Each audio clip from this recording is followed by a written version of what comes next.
I'm live. Yay. Okay, so this is just a quick video and no hair, no makeup, no nothing done right now for this video. I've been busy with the designing that I'm doing, pattern design, textile design. And then if you follow me on any of the social media, you'll know that I've been selling off a lot of my altered art, junk journal, mixed media goodies, embellishments, right? Like the old keys. I think I have a vintage olive oil, Popeye and olive oil, olive oil is the toy, and Mickey Mouse stuff, and postcards from the 1900s, just different fibers. Anyways, the point of this video was waiting for the perfect time to start your YouTube channel, right? So rewind in 2003, I believe it was, YouTube was way easier. It was not populated, and I had a channel. I think since then I have finally deleted that channel. So, but anyways, I guess I was always waiting for the perfect time. I wanted to have my hair look a certain way, my makeup be done. I wanted a different backdrop. I wanted the perfect lighting. It's just not going to happen right now. So I finally decided, you know what, like me or don't like me, either way, it's not going to ruin my day. So my hope for my YouTube channel is to just inspire creatives to just get started. Start where you're at, build really good relationships, and network with other people so you can make the business happen, unless it's just a hobby, right? So this is what I posted on my social media account earlier today. So today is, what day is this? May 28th, 2020. And it was this morning. If you're in any of the groups I'm part of, then you'll know you've already seen this. All right. To the point, right?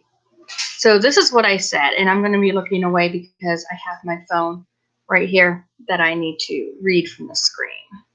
I said, if you're thinking about starting a YouTube channel, please don't wait for perfection, because the very first several of your videos are not going to be the most popular and are rarely seen. Basically, that's where you're going to screw up, right? And how do we learn? We learn from our mistakes. At least that's how I learn. And until I jump in and start doing something, I can't guarantee that I'm going to learn. I need to be hands-on. So if I mess up, I mess up, right? I learn from that. So my tip would be this: reuse the content that you already have out there in cyberspace. If you have blog posts, articles, or have been interviewed on a podcast or on a news channel, then make a YouTube video based on that information. In my previous career of 12 years of marketing and publicity, I was a personal assistant / marketing assistant, virtual assistant. I have interviews I was interviewed on podcast, radio stations.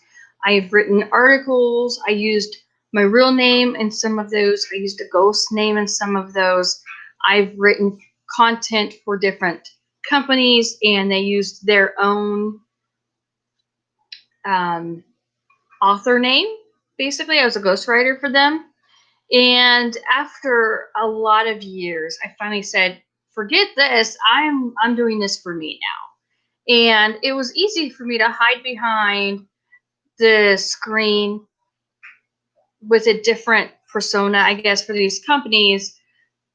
Whereas now I'm me, and I'm being me in front of all of you. And that is just very unlike me. I prefer to be kind of hidden in the back.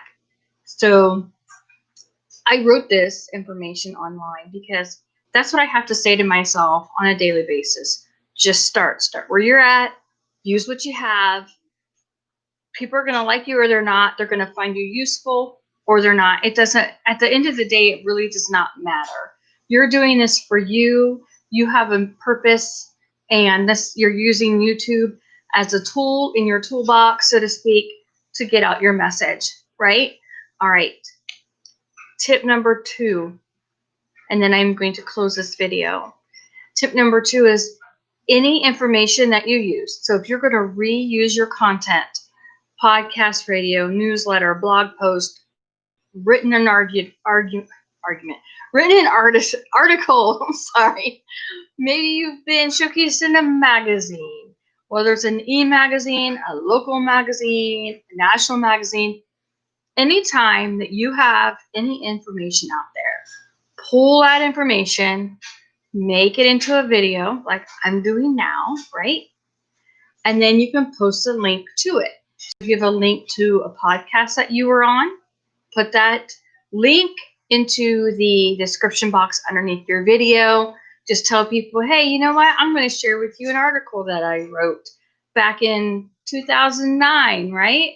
It may still be relevant today. Anyways, I hope this tip was helpful. And I just want to let you know that this video is part of my YouTube channel.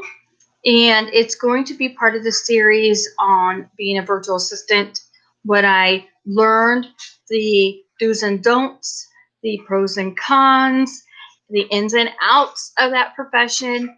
And I really hope that you join in, because even if you're not a virtual assistant, but you're a business owner, I'm going to share tips and ways that you can utilize the help of a virtual assistant in growing your business.